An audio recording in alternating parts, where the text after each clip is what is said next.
Hi everyone, सो आज हम complete करने वाले हैं अपना एग्जैक्ट डिफरेंशियल इक्वेशन जो लास्ट वीडियो में मैंने कहा था कि अधूरा रह गया है क्योंकि वो वीडियो बहुत बड़ी बन रही थी। लेकिन इस वीडियो में हम इसको कंप्लीट करने वाले हैं और एग्जैक्ट मैं ऐसे मान के चल रहा हूं कि जितना मैंने वहां लिखा था तुमने उसके एटलीस्ट नोट्स तो बना लिए हो।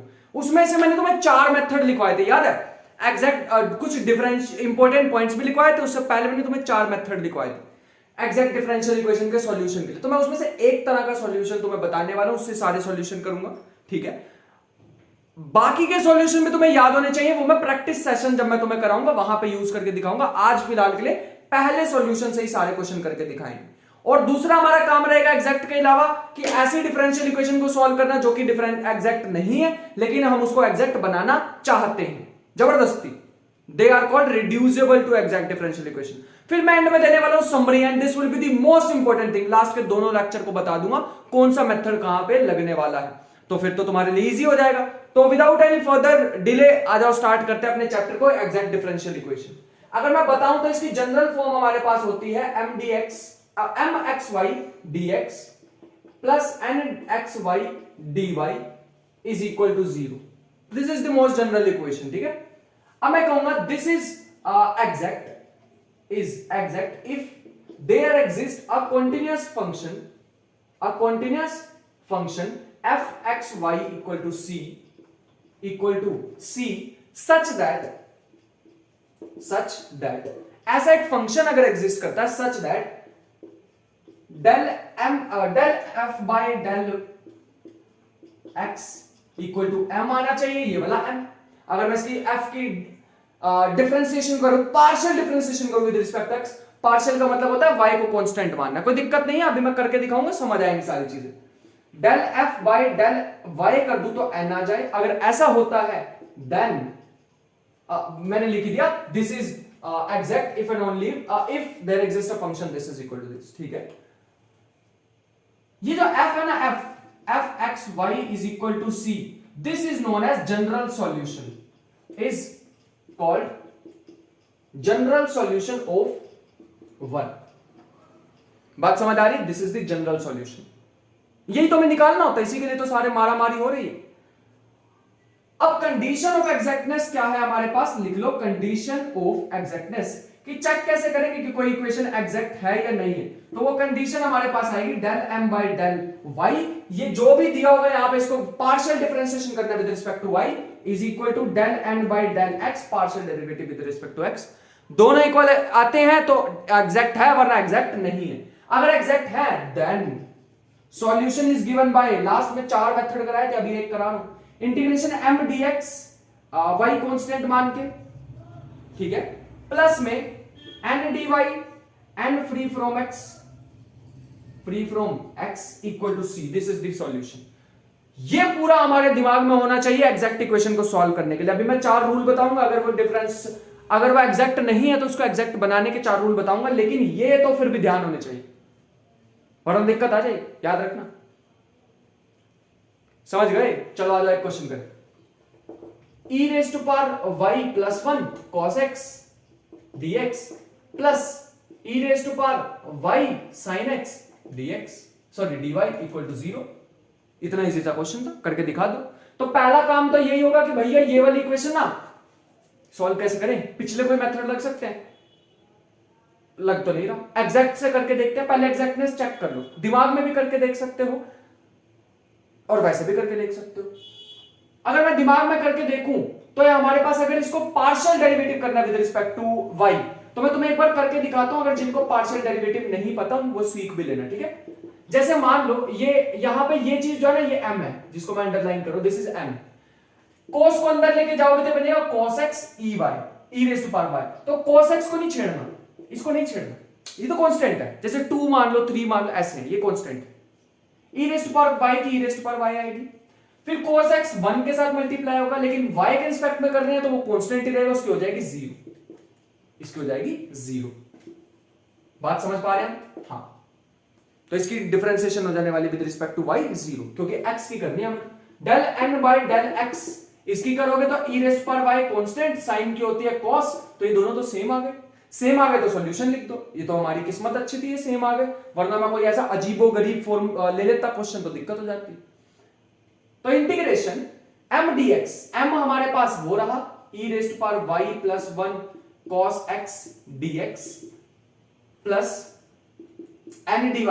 n में वो वाली टर्म लेनी है, n में वो वाली तुम्हें टर्म्स लेनी है जिसमें हमारे पास x नहीं है। तो मेरे को ऐसी कोई भी टर्म नहीं दिख रही, देखो इसके साथ है तो x, e rest power y के साथ है तो sin x, है ना, तो इसका मतलब यहां पे टर्म नहीं मिलने वाली है। So equal to c, equal to C. बेटा अगर यहाँ पे कोस होता ना तो दिक्कत आ जाती, अगर यहाँ पे कोस होता ना, कोस, तो दिक्कत आ जाती। अभी बताता हूँ दिक्कत। तो अभी यहाँ पे वो नोट लिखवाते ना सर, नोट, तो उसकी जगह मैं लिखूंगा दिक्कत। बात समझ पा रहे हो क्या? हाँ, तो ये हमारे पास आ जाएगा e raise to power y cos x। y को तो हमें कांस्टेंट ही सपोज करना है, देखो लिखा भी है y कांस्टेंट, तो e raise to power y बाहर निकालो cos x dx प्लस में cos x dx equal to c। ठीक है, तो ये बन जाएगा e raise to power y sin x, cos की साइन इंटीग्रेशन, फिर यहां भी sine plus is equal to में c, that is the answer. ठीक है, e raise to power sine को कॉमन ले लो तो आंसर आ जाएगा। बात समझ गए? अच्छा, मजा आया एकदम। अब लिखो एक नोट, नोट या फिर लिख सकते हो दिक्कत। तो ये दिक्कत हमारे पास कहां पे आने वाली है, ये दिक्कत हमारे पास कहां पे आने वाली है और क्यों हमें बाकी के दो सॉल्यूशन भी याद करने वो पता लगेगा। तो ये हमारे पास आ जाएगा नोट में, या इसको लिख सकते हो दिक्कत। ये हमारे पास आ जाएगी, मान लो कभी ना n ऐसा आ गया cos x। अब तुम तो सोचोगे कि भैया देखो आपने कहा ना इंटीग्रेशन में n ऐसी चीज होनी चाहिए, ऐसा होता ना integration m dx plus n dy, n की वो टर्म्स जिसमें x y, n की वो टर्म्स जिसमें x नहीं है। तो भैया ये इसमें तो x है तो इसे तो हटाओ। मैंने कहा भैया सही तो तू कह, लेकिन अरे दूसरा एक कॉइन की तुम एक ही साइड तो देख रहे हो, दूसरी साइड देखो, इसको सॉल्व करो थोड़ा सा। तो ये आ जाएगी 2 cos square x by 2 minus 1। बात तो आप थोड़ी थोड़ी सही कह रहे हो, क्योंकि हमने फॉर्मूला पढ़ा हुआ 1 माइनस कॉस थीटा का होता है, 1 माइनस कॉस थीटा का होता है, कॉस थीटा का होता है 2 cos square 2 cos square theta by 2। पढ़ा हुआ है? हाँ, 1 को cos को इधर भेजो, रुको मैंने कुछ मिस्टेक की है, 1 plus cos theta, sorry my mistake, 1 plus cos theta का होता है 2 cos स्क्वायर थीटा बाई 2। अरे थीटा को x से रिप्लेस करो, ऊपर वाली टर्म आ गई। इसका मतलब ये हुआ जब तुम इंटीग्रेशन n dx कर रहे होंगे तो तुम्हें यहां पे cos x dy दिखे तो तुम उसको उड़ा के मत आ जाना, गलती कराओगे। इसको पहले चेंज करके लिखना, ये 2 cos square x by 2 minus 1 dy, ये वाली टर्म तो तुम्हें जरूरत ही नहीं है, इसमें तो x आ रहा है, इसमें फिर से x आ रहा है, इसकी जरूरत नहीं है। या इसे एक और बार करना पड़ेगा, तब फंस जाओगे तुम। अभी भी तो cos x आ गया ना, इसके स्क्वायर को होल स्क्वायर लिखो, बीच में फिर से cos x आ गया, फिर से दिक्कत आएगी। तो जब भी ऐसी चीज आ जाए ना जिसमें x फंसा ही जा रहा है, इसको अभी भी छोड़ नहीं पाओगे तुम। तो इस टाइप के क्वेश्चंस में तुम्हें यूज करनी पड़ेगी third and fourth type of solution, जिसमें कोई रिस्ट्रिक्शन नहीं थी कि x को निकालो। बात समझ पाएगा? उसमें कोई रिस्ट्रिक्शन नहीं थी। तो इन टाइप के में लिख लो क्वेश्चन में, use third and fourth form of solution. कराएंगे, ये भी कराएंगे, है ना, कोई दिक्कत वाली बात नहीं है। आगे चलो, 4 रूल जो एग्जैक्ट नहीं है उसके लिए क्या करें। तो लिखो rule number 1, to make an reducible to exact equation. बस ये लिख लो heading, reducible to exact equation.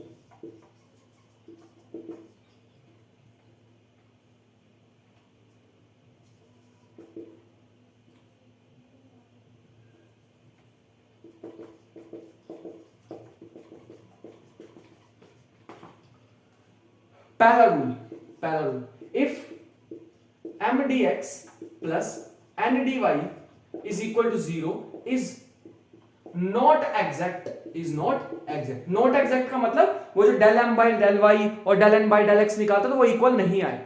अगर इक्वल नहीं आए तो वो एग्जैक्ट नहीं होगी। बट होमोजीनियस, मान लो होमोजीनियस है, तो तुम कहोगे भैया फिर इसमें क्यों लेके आ गए आप, फिर तो ये होमोजीनियस वाले से सॉल्व कर ले। हाँ कर सकते हो, वो y को vx पुट करते थे लास्ट वीडियो, याद है, y को पुट करो vx डिफरेंशिएशन बोथ साइड, वो भी मेथड यूज कर सकते हो, उसको एग्जैक्ट में चेंज करके भी कर सकते हो, जो तुम्हें आसान लगे उससे कर लेना, ठीक है। बट होमोजीनियस देन तो हमें एक इंटीग्रेटिंग फैक्टर मिलता है, ये बताओ हीट एंड ट्रायल मेथड से आती है चीजें, मतलब इसके प्रूफ भी हैं ऑब्वियसली, बट मेरे को लगता है कि हीट एंड ट्रायल से ज्यादा अच्छी तरह ये हम इंटीग्रेटिंग फैक्टर्स को निकाल सकते हैं। एक मेथड होता है हीट एंड ट्रायल, तो ऑलमोस्ट ऑल्दो इनके तो सारों के प्रूफ अवेलेबल होते हैं ना, बाकी इंटीग्रेटिंग फैक्टर जो मेन आते हैं ना रैंडम इक्वेशन के, वो बाय हिट एंड ट्रायल ही आते हैं, डाल के देखने पड़ते हैं, अच्छा ये यूज हो रहा नहीं, ये यूज हो रहा नहीं, कई इक्वेशन के एग्जिस्ट ही नहीं करते, 4 रूल कराऊंगा और वो हमारे पास मिलने नहीं वाले हैं, हमें इन चारों में से ही क्वेश्चन देखने को मिलेंगे, प्रीवियस ईयर उठा के देख लो, कोई दिक्कत नहीं है, ठीक है। इंटीग्रेटिंग फैक्टर होता है 1/mx plus ny, this is the integrating factor. Integrating factor multiply करना इस वाली इक्वेशन से, तो वो एग्जैक्ट बन जाएगी, एग्जैक्ट बन जाएगी तो सिंपल सॉल्व कर लेना। चलो आज मैं करके दिखाता हूं एक एग्जांपल किए बिना तो मजा नहीं आएगा, तो आज एग्जांपल करके दिखाते हैं तुम्हें। तो क्वेश्चन लिखो पहला x2y, तो एग्जांपल लिखो x2y dx minus x³ plus y³ dy is equal to 0। ये एग्जांपल है हमारे पास, इसे करके दिखाओ। चेक कर लेते हैं पहले, del m by del y हमारे पास आ जाएगा, y के रिस्पेक्ट में करनी है तो x², और यहां पे x के रिस्पेक्ट में करनी है तो ये आ जाएगा माइनस के 3x²। दिक्कत आ गई, माइनस का 3 एक्स्ट्रा आ रहा है, तो इक्वल तो नहीं है, मतलब एग्जैक्ट तो नहीं है, लेकिन मेरे को बनाना है जबरदस्ती, ठीक है जबरदस्ती बना लो। क्या ये होमोजीनियस है? हाँ होमोजीनियस है, यहां डिग्री 3, इसको मिला के यहां डिग्री 3, यहां 3, यहां 3, तो होमोजीनियस तो है, तो ये वाला मेथड यूज कर लो। अच्छा ये वाले मेथड में कंडीशन भी लिख लो, where mx plus ny is not equal to 0, और कहीं इंफिनिटी डाल दो उसमें, ये 0 नहीं होना चाहिए, ठीक है। अगर 0 आ गया तो इंटीग्रेटिंग फैक्टर एग्जिस्ट नहीं करेगा यूजिंग दिस मेथड। बात समझ पा रहे हो? यहां तक पहुंच गए, अब क्या निकालना है, 1/mx plus ny, mx plus ny, ठीक है। तो डाल दो ऊपर से वैल्यू m की, x² y, एक x इसके साथ और मल्टीप्लाई करना तो x³ y, प्लस n के साथ क्या मल्टीप्लाई करना है, y, तो याद आएगा x³ y माइनस का, और फिर इसके साथ मल्टीप्लाई करेंगे तो माइनस के y की पावर 4, माइनस के y की पावर 4, x³ इससे तो ये कट गया, तो याद आएगा माइनस के y की पावर। बात समझ आ रही है यहां तक? हाँ। उसके बाद अगर हम चलें तो ये मुझे मिलेगा, ये मुझे इंटीग्रेटिंग फैक्टर मिल गया, this is integrating factor. Integrate उसमें इक्वेशन में पुट करो तो ये आ जाएगा -1 by this x² y dx minus plus हो जाएगा x³ plus y³ dy equal to 0। मैंने क्या किया, ये जो इंटीग्रेटिंग फैक्टर आता पूरी इक्वेशन में मल्टीप्लाई कर दिया, ठीक है, लेफ्ट साइड राइट साइड तो 0 हो गया, ये हो जाएगा x² अपॉन y² माइनस का, लेट मी सी, सॉरी y³ या dx, यह आ जाएगा x³ अपॉन y4, और यह आ जाएगा प्लस में 1/1 इक्वल टू 0। अब क्या करना है, दोबारा निकाल के देख लो दिमाग में, वैसे तो भरोसा होना चाहिए कि आ गया होगा, बट फिर भी एक बार निकाल के देख लेते हैं। इसकी डिफरेंशिएशन करो with respect to y, x को कांस्टेंट मान लो, तो माइनस प्लस हो जाएगा 3x² अपॉन y की पावर 4, अरे y³ ऊपर जाएगा ना, तो डेल n बाय x निकाल के देख लो, तो ये तो 0 क्योंकि इसमें x नहीं है, इसकी करो तो आ जाएगी 3x² अपॉन y की पावर 4, आ गए सेम, क्योंकि ये सेम आ गए तो इसका मतलब क्या है, एग्जैक्ट है, एग्जैक्ट है तो अब इक्वेशन के सॉल्यूशन निकाल लो। इसकी इंटीग्रेट ऐसे होता है ना, m dx plus n dy equal to constant, m में कौन क्या करना है, y को कांस्टेंट, और n फ्री फ्रॉम x, ठीक है। बस कर लेते हैं सॉल्यूशन, कुछ नहीं रहेगा इसमें। पहले वाले का -1/y³ बाहर निकाला तो x² का क्या आ जाएगा, x³/3, अरे इसकी क्या आ जाएगी, x³/3 प्लस n की करनी है, x नहीं होना चाहिए तो इसमें तो x आ गया, इसे भूल जाओ, सिर्फ इसकी होगी 1/y की, तो 1/y की होती है log y is equal to c, that is the answer. मेरे ख्याल से तुम्हें बात समझ आ गई होगी। तो जब भी तुम्हें होमोजीनियस इक्वेशन दिखे उसको एग्जैक्ट में चेंज करके करना है तो ये मेथड करो, वरना होमोजीनियस वाला भी लगा सकते हो अगर लग रहा हो तो, ठीक है। तो ये सारी चीजें आ जाएंगी, कोई दिक्कत वाली बात नहीं है, तुम्हें आ जाएंगी ये सारी चीजें प्रैक्टिस के साथ। जब तुम 10-12 क्वेश्चन कर लोगे ना खुद से और क्वेश्चन को पहचानना सीख जाओगे तो तुम्हारे अपने आप चीजें समझ आने लग जाएंगी कि इसमें ये मेथड करो, इसमें ये मेथड करो, और मजा आएगा तुम्हें। फिलहाल भी आगे चलते हैं। नेक्स्ट रूल लिखो, रूल नंबर 2। रूल नंबर 2 है इफ mxy, अब इक्वेशन कुछ ऐसी दे रखी है, mxy y dx plus 5x fxy y multiplication में dx plus 5 of xy x dy equal to 0 is not exact, not exact, ठीक है। देन इंटीग्रेटिंग फैक्टर को मल्टीप्लाई करके देख लो अगर होता है तो, वरना तो इसका सॉल्यूशन इस मेथड से नहीं निकाल पाएंगे, बट हो जाता है, ठीक है। इंटीग्रेटिंग फैक्टर हमारे पास आएगा 1/mx माइनस ny, तो ये होगा where mx minus ny is not equal to 0, क्योंकि इंफिनिटी हमें नहीं चाहिए। समझ पा रहे हो थोड़ा सा भावनाओं को? हाँ। एग्जांपल, इसका भी एक एग्जांपल लेंगे बढ़िया सा। एग्जांपल मेरे पास है 1 plus x y y dx plus 1 minus x y x dy equal to 0। अब तुम्हें ये लग रही होगी उसी की फॉर्म, ये देखो x, इसमें ना कोमा नहीं लगाना, सॉरी मेरी गलती है, कोमा नहीं लगाना, एक्स वाई प्रोडक्ट लिखो, ध्यान से लिखो ना, मेरी गलती है, यहां पे तुम्हें एक्स वाई लिखना चाहिए था, एक्स कोमा वाई नहीं, ठीक है। प्रोडक्ट वाला फंक्शन दे रखा तुम्हें, तब क्या होगा? तो सिंपल है, पहले तो निकाल के देख लो y के रिस्पेक्ट में, तो ये क्या आ जाएगी 1 plus 2x y, 1 plus 2x y, and के रिस्पेक्ट में निकाल के देख लो, सॉरी x के रिस्पेक्ट में निकाल के देख लो, तो ये आ जाएगी 1 माइनस 2xy। तो प्लस माइनस की दिक्कत आ रही है, करते हैं कुछ। तो ये ऐसे वाली फंक्शन में हमें दिख रही है ना, fxy वाले फॉर्म की दिख रही है, तो इसमें इंटीग्रेटिंग फैक्टर हमने क्या कहा है mx माइनस ny, तो निकाल लेते हैं 1 अपॉन mx, तो ये जो भी दे रखा था इसको x से मल्टीप्लाई करो, x से भी करोगे और y भी बाहर है, तो ध्यान से करना, ऐसा कुछ बनेगा xy और x square y square minus, एक माइनस यहां पे है ना, xy माइनस और ये वाला minus plus x square y square, तो मेरे ख्याल से ये तो गए, तो आ जाएगा 1/2x स्क्वायर y स्क्वायर। अब ये 1/2x स्क्वायर y स्क्वायर क्या है? Integrating factor. इंटीग्रेटिंग फैक्टर को मल्टीप्लाई कर दो डिफरेंशियल इक्वेशन से जो ये गिवन है, तो ये आ जाएगी 1/2x स्क्वायर y स्क्वायर, मैं इसको सॉल्व अलग से करता हूं, इसको अंदर मल्टीप्लाई कर दो y को, तो y प्लस xy square dx plus 1/2x square y square x minus x square y dy equal to 0। बात समझ आ रही है? बोलने देते हैं पहले में, है ना, फिर पढ़ लेंगे हम आराम से।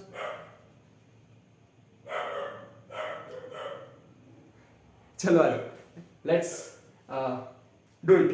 तो ये हमारे पास आ जाएगा, इसको अंदर लेके जाओगे तो हमारे पास बन जाएगा 1/, इसको अंदर लेके जाओगे तो 1/2x स्क्वायर y प्लस में 1/2y 2x 1/2x है ना, 1/2x, ये y लिखा मैंने अपनी तरफ से, dx प्लस में ये आ जाएगा, अंदर लेके जाएंगे तो 1/2x y स्क्वायर माइनस में ये आ जाएगा 1/2y dy इक्वल टू 0। बात समझ आ गई? एग्जैक्ट है ये, फिर भी मैं चेक करके दिखाऊंगा। y के रिस्पेक्ट में करेंगे तो इसका तो 0 हो जाएगा, और इसको करोगे तो ये आ जाएगा माइनस के 1/2x स्क्वायर y स्क्वायर, ठीक है। और n को करोगे तो हमारे पास आ जाएगा, n को करोगे तो ये तो 0 नहीं आएगा इस बार, x के रिस्पेक्ट में ये वाला 0, इसका हमारे पास आ जाएगा माइनस के 1/2x स्क्वायर y स्क्वायर, ठीक है। तो 2 मिनट का मौन व्रत इनके लिए।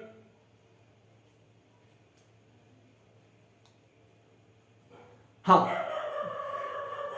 ठीक है, देखा मैच कितना हो रहा है, एकदम टाइमिंग मैच हो रही है।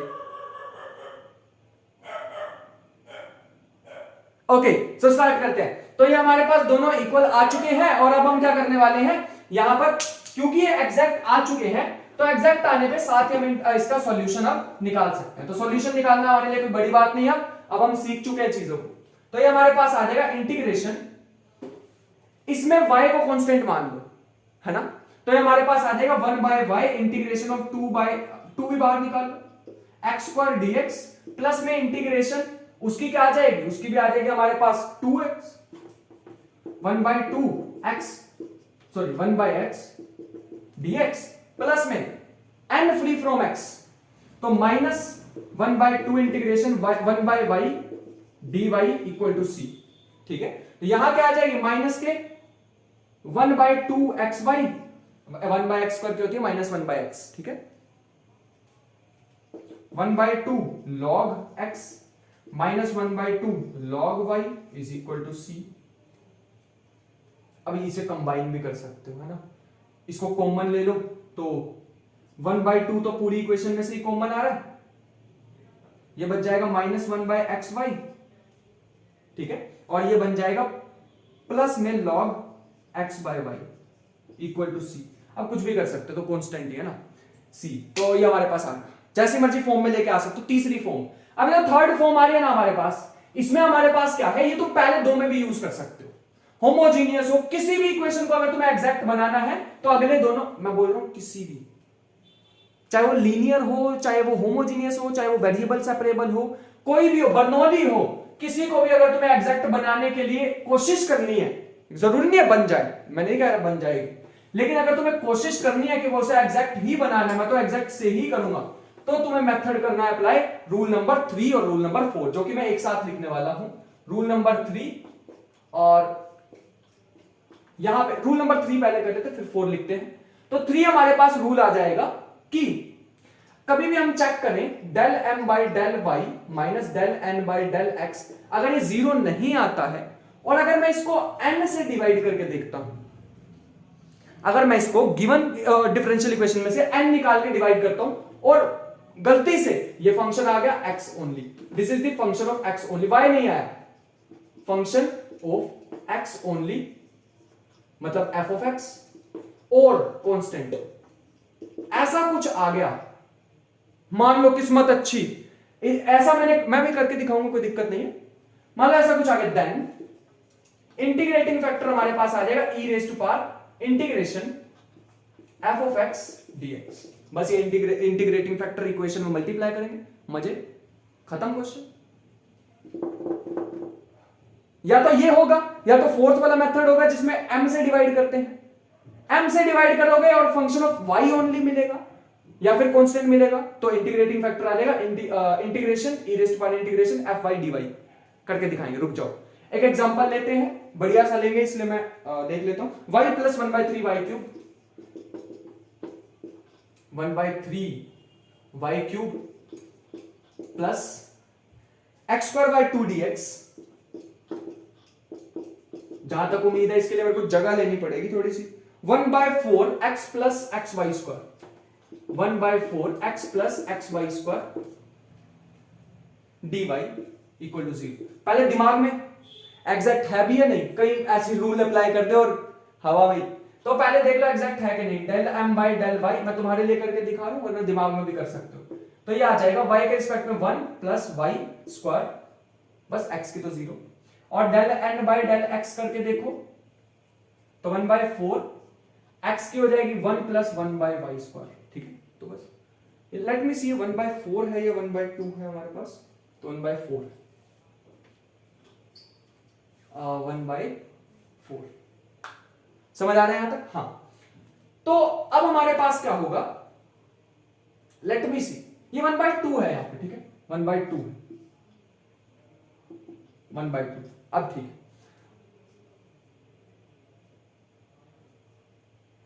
4 भी ले लोगे तब भी हो जाएगा क्वेश्चन, है वो माइंड में मैंने आगे तक जाके सोच लिया, 4 भी ले लोगे तब भी हो जाएगा। अब मैं क्या करने वाला हूं, इसको, अब ये पहली दोनों फॉर्म जैसा नहीं है, क्योंकि ना तो ये होमोजीनियस है ना ये एक्स वाई का फंक्शन है, तो इनको तीसरी और चौथी से ही करना पड़ेगा। ठीक है, तो मैं क्या करने वाला हूं, उसमें ध्यान से देखो, del m by del y minus del n by del x upon में n। अभी n का ना सोचो, n से डिवाइड करें या m से करें, अभी दिखाता हूं तुम्हें, पहले दोनों को माइनस करके देख लो, तो ये हो जाएगा 1 plus this minus half of 1। अच्छा, मैं क्वेश्चन में अगर यहाँ पे 1/4 दे तो तब भी हो जाता क्वेश्चन, अगर यहाँ पे n से डिवाइड कर दूं, ध्यान से सोचना, n से डिवाइड कर दो और n मेरे पास दे रखा 1/2 दिस, तो ये हमारे पास आ जाने वाला है, ये 1 है, ये हाफ है, तो 1 में से हाफ गया half, 1 plus y square upon में हाफ, देखो कुछ गड़बड़ हो रही है यहाँ पे, x भी आएगा ना इसमें से, x 1 प्लस वाई स्क्वायर, इससे ब्रैकेट गई, हाफ से हाफ गया, बचेगा 1/x। तो इंटीग्रेटिंग फैक्टर लिखना आप अपने बाएं हाथ का खेल है, क्योंकि सिर्फ x क्या है, सिर्फ x का फंक्शन है ये चीज, और ये तो मैंने कहा था ना, इसमें y आ रहा ना कुछ और आ रहा, मतलब कांस्टेंट आ सकता तो कोई दिक्कत नहीं, लेकिन y नहीं आना चाहिए था। तो इंटीग्रेटिंग फैक्टर होगा e raise to power 1/x dx which is e raise to power log x, और log से ही कट के x, ठीक है। थोड़ा सा सॉल्व करते हैं ऊपर,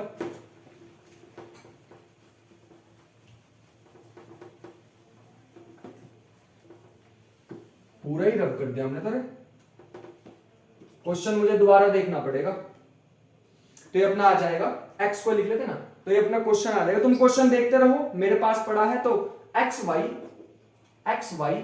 प्लस में 1/3 xy क्यूब प्लस में x क्यूब बाई 2, मेरे ख्याल से यही है, xy क्यूब, लेट मी सी, xy, अच्छा x से मल्टीप्लाई करेंगे तो x² बाई 2 था, ठीक है, dx प्लस में यहां पे था x प्लस में 1/2, x प्लस में x² प्लस में x² y dy equal to 0। तो ये हमारे पास बन गई, ये हमने इंटीग्रेटिंग फैक्टर को पहले मल्टीप्लाई कर दिया, ठीक है, मैंने तो पहले ही कर दिया, तुमने भी कर लिया होगा। लेट मी सी, कोई गड़बड़ तो नहीं है ना, नहीं है, क्योंकि वो मैंने इक्वेशन रब कर दी इसलिए लग रही थी। अब चेक कर लो, del m by del y, y के रिस्पेक्ट में करेंगे 1 प्लस एक्स वाई स्क्वायर, है ना, एक्स वाई स्क्वायर, यहां भी x आएगा, x, ठीक है, x कॉमन लेंगे तो 1 प्लस वाई स्क्वायर। अब आगे आ जाओ, तो del n by del y बन जाएगा अपने पास, देखते हैं एग्जैक्ट है कि नहीं, एग्जैक्ट हुई तो मजा आ जाएगा, उसको करोगे तो आ जाएगी, ये बनेगा 2x, ये भी बनेगा 2x, क्योंकि x के रिस्पेक्ट में कर रहे हो, 2 बाहर आके कट जाएगा, और ये आएगी 1 प्लस वाई स्क्वायर, बेटा यहाँ पे y आएगा, हाँ यहाँ पे वाई स्क्वायर आना चाहिए, वही कहूं ना, कुछ गड़बड़ लग रही है, वाई स्क्वायर, दोनों सेम आ गए, तो अब लिखना कोई बड़ी बात नहीं है, तो ये आ जाएगा इंटीग्रेशन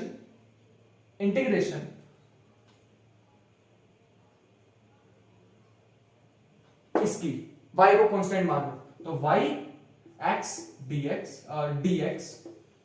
प्लस 1/3 y क्यूब बाहर निकालो, x dx plus 1/2 x cube dx plus x n free from x, मेरे को तो नहीं लग रहा, इज इक्वल टू में c, इज इक्वल टू में c,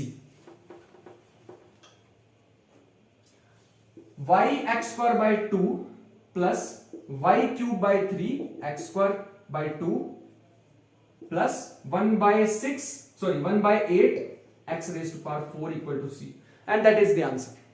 बात समझ पा रहे हो? फोर्थ रूल, अब ये थर्ड रूल है ना, ये और जो मैं फोर्थ रूल कराने वाला हूं, इसमें तुम्हारा दिमाग लगेगा कि किसमें कौन सा रूल लगाएं। क्वेश्चन जब सामने देखोगे ना तो तुम्हारा दिमाग लगेगा, तो तुम्हें देखो दोनों में कॉमन क्या भी मैं तुम्हें बताता हूं। केस 4 लिखो, क्या है रूल नंबर 4, तो रूल नंबर 4 हमारे पास क्या होगा, ध्यान से देखेंगे, ये भी ऑलमोस्ट पिछले वाले जैसा ही है, बस इसमें क्या होता है, del n by del x minus del m by del y upon में m। ध्यान से देखेंगे, इसमें उल्टा होता है ना, इसमें n वाला पहले m वाला बाद में, ठीक है, इस चीज का ध्यान रखना पड़ेगा मैं थोड़ा सा। विच इज इक्वल टू, अगर ये आता है function of y only, let me see, हाँ फंक्शन ऑफ y ओनली और कांस्टेंट, देन हमारे पास इंटीग्रेटिंग फैक्टर क्या आ जाएगा, इंटीग्रेटिंग फैक्टर हमारे पास आ जाएगा e raise to power f of y dy, तो ये हमारे पास इंटीग्रेटिंग फैक्टर आ जाएगा। बस इतनी सी बात थी, अब मैं इस पे थोड़ा सा क्वेश्चन करा देता हूं छोटा सा। तो क्वेश्चन हमारे पास कुछ ऐसे दे रखा है, और क्वेश्चन भी मैं ऐसा कराऊंगा जिसमें दोनों मेथड कवर हो जाए, ठीक है, एक सेकंड दो बस मुझे, इसको मैं बंद करके रख लूं, हाँ अब आ जाए। तो ये हमारे पास आ जाएगा, मान लो x dx x dy by dx minus y is equal to 0. What are the possible integrating factors? What are the possible integrating factors. तो ये हमारे पास बताने ऑप्शन दे रखे हैं 1/x², 1/x + y, 1/xy, 1/y²। तो जब भी इंटीग्रेटिंग फैक्टर की बात हो तो दिमाग में एकदम क्लिक करे कि भैया ये मैंने एग्जैक्ट में ही पढ़ा था इंटीग्रेटिंग फैक्टर का कॉन्सेप्ट, मेन जो पढ़ा था ना इंटीग्रेटिंग। अब तुम कहोगे सर ये तो हमने उसमें भी पढ़ा था linear differential equation, first order linear differential equation में। यहां देखो अभी दिखाते हैं तुम्हें, है ना, वो फर्स्ट ऑर्डर लीनियर की सच्चाई अभी बताते हैं तुम्हें। सॉल्यूशन पहले इसको वो वाली फॉर्म में चेंज करो जिसमें हमें पता है, तो ये आ जाएगा माइनस के y dx प्लस में x dy is equal to 0। बस मैंने क्रॉस मल्टीप्लीकेशन किया और कुछ नहीं किया। Del m by del x निकालेंगे, sorry del m by del y निकालेंगे तो आ जाएगा -1, इसकी रिस्पेक्ट में करेंगे, है ना, इसकी y के रिस्पेक्ट में। Del n by del x निकालेंगे तो क्या होगा, प्लस का 1। दोनों को माइनस करके देख लो, del m by del y minus del n by del x upon में n करके देखना तो ये आ जाएगा -1 अपॉन x -2/x। तो वो निकाल लो इंटीग्रेटिंग फैक्टर, हमारे पास आ जाएगा e की power -2/x dx which comes out to be e की पावर -2 1/x की log x, और ये हमारे पास आ जाएगा e की पावर log x -2। तो log से e हमारे पास कैंसिल हो जाएगा, ये बन जाएगा x की पावर -2 विच इज 1/x। आ गया एक इंटीग्रेटिंग फैक्टर आ गया। और भी हो सकता है, देख लेते हैं। अगर मैं इसको ये जो भी है इसको m से डिवाइड करता हूं, del m by del x, sorry इसमें उल्टा होता है, del n by del x minus del m by del y upon में m करता तो हमारे पास क्या था, उल्टा होता है इसमें ना, तो ये होता 1 -1 अपॉन में -y। तो ये हमारे पास आ जाता 2/y मतलब -2/y। इंटीग्रेटिंग फैक्टर हमारे पास आ जाता e raise to power integration f of y dy मतलब -2/y।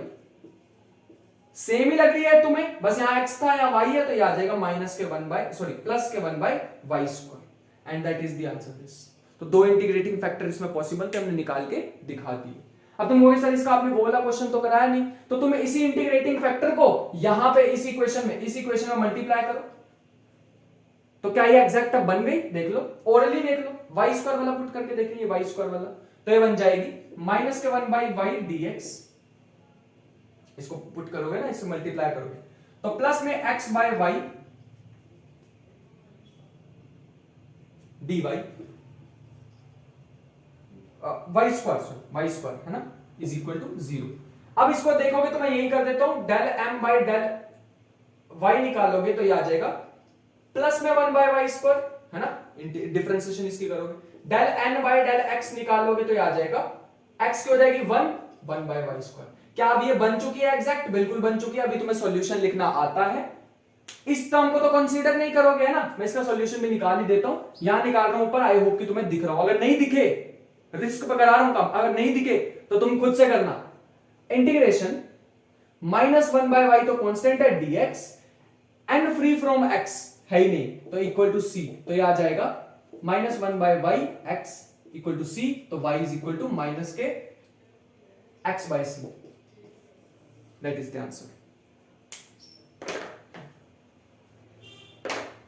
बात समझ आ गई। अब करेंगे समरी, जितने भी मेथड किए उनकी समरी करने वाले हैं। सो इसको पहले रब कर लेते हैं, फिर मैं समरी कराता हूं, ठीक है। चलो आ जाओ, 2 मिनट दो बस।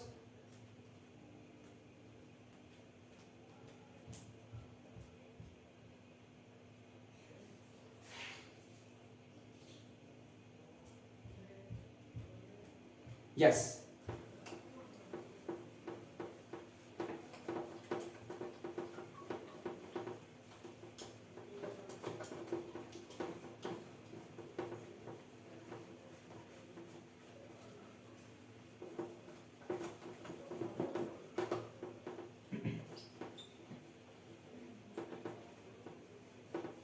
चलो आ जाओ।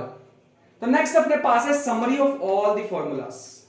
तो समरी यहां मैं तुम्हारे लिए बना के आया हूं, पूरी मेहनत की है, और तुम्हें भी करनी है, ठीक है। 8 चीजें हमने टोटल की हैं, इन टोटल 8 चीजें की हैं। तो डाल लो heading summary of all the formulas, ठीक है। इसे सूखने देते 2 मिनट, वरना लिखा नहीं जाएगा इस पे। समरी देखा, तो रुको एक और ट्राई करते हैं।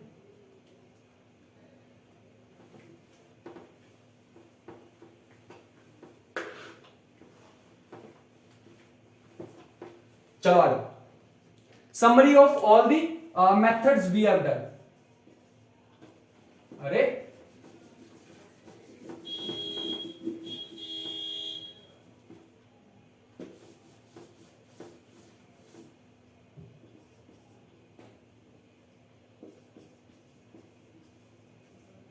तो फाइनली लिखा गया है।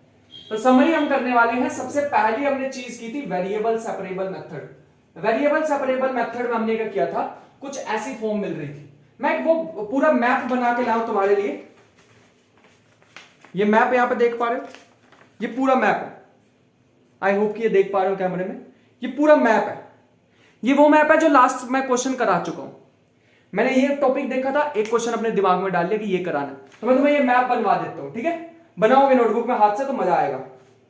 पहले मैंने तुम्हें वेरिएबल सेपरेबल कराया, उसमें ऐसी कुछ इक्वेशन बनती है जिसमें वेरिएबल्स दोनों अलग अलग हो जाते हैं इजीली और कोई दिक्कत हमें नहीं आती है। दूसरा मैंने तुम्हें कराया था, याद करो, एक क्वेश्चन कराया था जिसमें x plus y x minus y, एक होमवर्क भी दिया था, reducible to variable separable method. Reducible to variable separable, उसमें हमारे पास कुछ इस टाइप की बन रही थी, dy बाई dx, याद करो, function of ax plus by plus c, ऐसी कुछ बन रही थी। इसमें हम क्या करते थे, इस पूरी को v मान लेते थे, v मान लेते थे, याद है, put v, put this is equal to v, ऐसा करते थे। तीसरा जो अपने पास आता था होमोजीनियस। इस होमोजीनियस में याद होगा तुम्हें, कुछ ऐसी इक्वेशन आती थी, dy by dx is equal to f of xy upon में फाई ऑफ xy, ऐसा कुछ आता था। अगर ये होमोजीनियस होती थी तो हम क्या करते थे, put y is equal to vx, और dy बाई dx को क्या पुट कर देते थे, v प्लस में x dv बाई dx। फिर हमारे पास ये दोबारा क्या बन जाती थी, वेरिएबल सेपरेबल बन जाती थी। याद करो, ये करा होगा हम, ये की हुई है चीज, ठीक है। तो ये होमोजीनियस के बाद हमारे पास आई थी रिड्यूसेबल टू होमोजीनियस। चलो आ जाओ लिखवाएं। तो ये कुछ ऐसी फॉर्म आई थी जिसमें मैंने तुम्हें, याद करो, 2 केसेस कराए थे। अच्छा एक और, रुको, एक क्वेश्चन मैंने तुम्हें ऐसा भी कराया था, मेरे को कुछ ध्यान से याद है कि मैंने कराया था ऐसा कुछ, x square plus y square plus y upon में x d y by d x, sorry d y upon d x is equal to this. ऐसी एक डिफरेंशियल इक्वेशन कराई थी, जहां तक मेरे को याद है, मैंने लास्ट सेशन में। इसमें भी यूज हो रहा था ये वेरिएबल होमोजीनियस वाला मेथड, लेकिन ये होमोजीनियस थी नहीं। तो यहां लिख लो, sometimes homogeneous method is used even दो,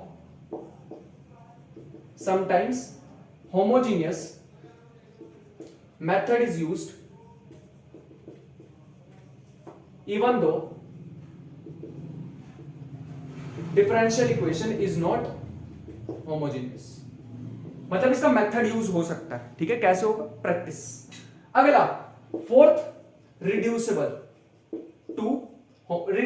ठीक है। स्पेलिंग अगर नहीं भी लिख रहा हूं मैं पूरे, मतलब हमें पता है, होमोजीनियस। रिड्यूसेबल टू होमोजीनियस में हमने dy by dx is equal to, ऐसी इक्वेशन की थी, a1x plus b1y plus c1 upon में a2x plus b2y plus c2।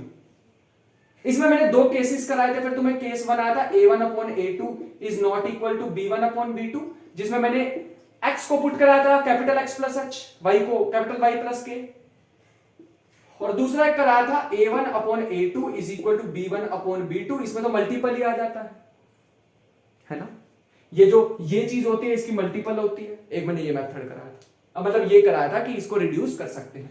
Fifth में हम आ गए थे लीनियर डिफरेंशियल इक्वेशन पे। लीनियर का तो तुम्हें पता ही है कैसी होती है।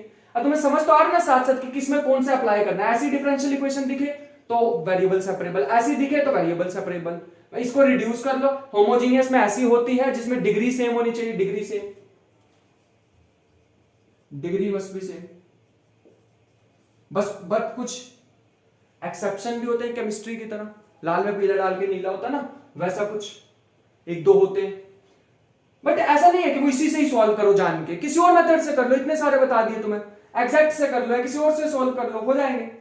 तो लीनियर डिफरेंशियल इक्वेशन में क्या था, ये थी dy by d x plus में px y equal to qx। अच्छा, मैंने अभी तुम्हें एक वादा किया था, निभाएंगे, कि लीनियर डिफरेंशियल इक्वेशन का वो जो सॉल्यूशन आता है, integrating factor e raise to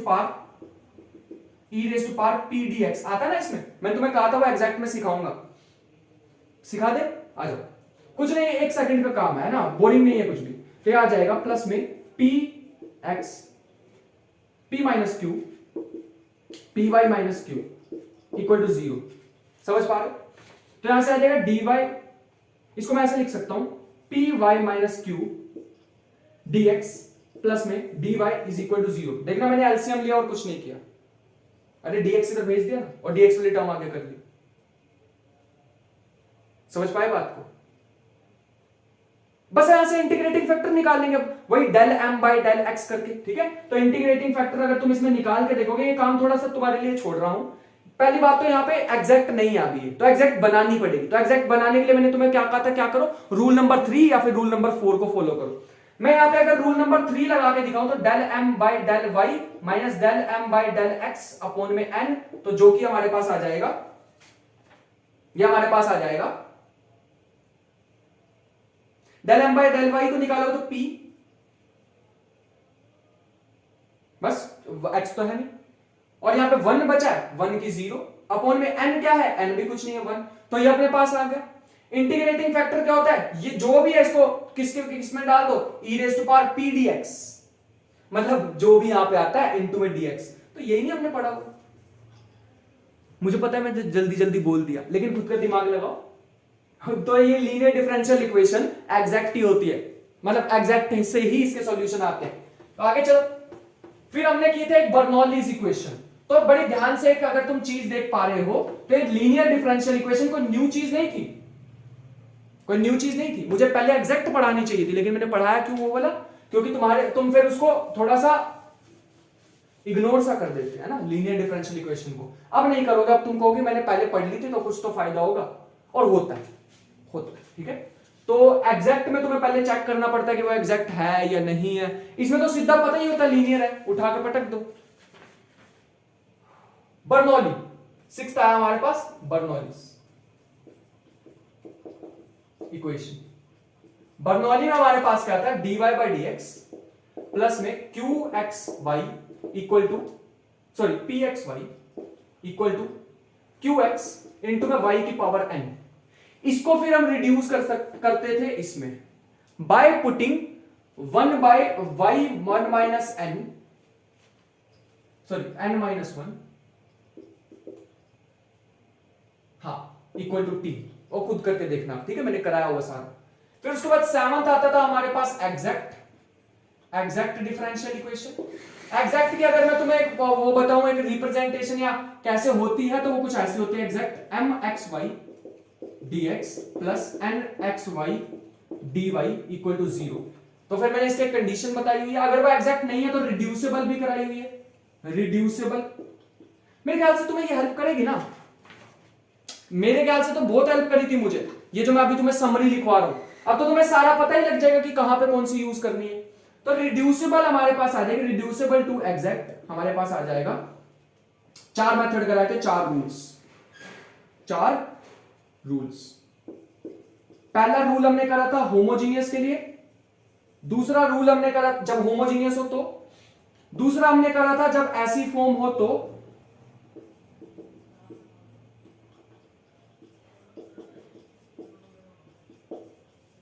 तीसरा हमने करा था, फोर्थ हमने करा था, वो तुम खुद देखना। ये रफ तीसरा और फोर्थ में आता है हमारे पास, इसको उल्टा कर दो, डिवाइड बाय m। तो 4 रूल मैंने उसके कराए थे। This is the complete summary of last 2 videos, मतलब लास्ट 2 नहीं, एक इसको और एक पिछले को मिला के ये समरी थी हमारे पास। आई होप कि मजा आया होगा। आज के लेक्चर में बहुत मजा आया मुझे, ये जो समरी थी ना, मेहनत लगी इसमें बनाने की, लेकिन मजा आएगा, तुम्हारे लिए बहुत फायदा होगा। ठीक है, मेहनत मैं कर रहा हूं, प्लस में तुम्हारे से भी कराएंगे। तो मैं चाहता हूं कि इसके जितने भी मैंने क्वेश्चन तुम्हें बता रखे हैं वो करो। ठीक है, इसके बाद जो नेक्स्ट लेक्चर आने वाला है वो होगा फर्स्ट डिग्री, लेकिन उसमें फर्स्ट ऑर्डर, लेकिन फर्स्ट डिग्री जरूरी नहीं है। अब डिग्री ज्यादा भी ले लेंगे, मतलब dy बाई dx की यहाँ पे पावर भी आ जाएगी कुछ, उसका भी एक ही लेक्चर होगा ना, एक लेक्चर में कंप्लीट। उसका अगला लेक्चर आएगा सिंगुलर सॉल्यूशंस, इंपॉर्टेंट है सिंगुलर सॉल्यूशन प्लस में यूनिकनेस थ्योरम। वो यूनिकनेस थ्योरम हमें पावर दे देगी डिफरेंशियल इक्वेशन को सॉल्व करने के लिए। फिर चलेंगे सेकंड ऑर्डर डिफरेंशियल इक्वेशन, उसका भी एक ही लेक्चर आएगा। एक एक लेक्चर में धीरे धीरे धीरे धीरे धीरे करके, और बहुत ही जल्दी हम डिफरेंशियल इक्वेशन खत्म कर देंगे। तो पहले मैं अप्लाइड खत्म करने की सोच रहा था, बट मैं अब अल्टरनेटिव चलने वाला हूं। एक अप्लाइड का टॉपिक, एक प्योर का, एक अप्लाइड का, एक प्योर का। प्योर में कमी है लेकिन बड़े बड़े हैं। ठीक है, तो बट कर लेंगे, कोई दिक्कत लेने वाली बात नहीं है। मजा जैसे इतना इसमें आ रहा है उसमें भी उतना ही आएगा। थ्योरम रटवाऊंगा नहीं, टेंशन मत लो, मेरे को खुद नहीं रटने का शौक है थ्योरम्स। बात समझ पा रहे हो? तो आई होप कि यहां तक वीडियो समझ आई होगी। पढ़ाई जो है बहुत इंपॉर्टेंट है, और फिलहाल के लिए एग्जाम ज्यादा इंपॉर्टेंट है। तो अगर कोई डिटेल में जानना चाहता है ना इनकी, तो उसके लिए कभी बाद में देख लें, कभी अपने मतलब बुढ़ापे में बैठे वो बुक्स लेके बैठ जाना कि अच्छा ये ऐसे आया था, ये ऐसा है। अभी एग्जाम क्लियर करना हमें। ठीक है, तो पढ़ाई करते रहें, जो मेरे लास्ट लाइंस होती हैं, तो पढ़ाई करते रहें, और इनके बेस्ड अप क्वेश्चंस लगाने की तुम्हारी बारी आ चुकी है, तो अपनी टर्न अच्छे से निभाना। मिलते हैं नेक्स्ट वीडियो में first order but not first degree वाली वीडियो में। सो तब तक के लिए पढ़ते रहें, ख्याल रखें, बाय बाय।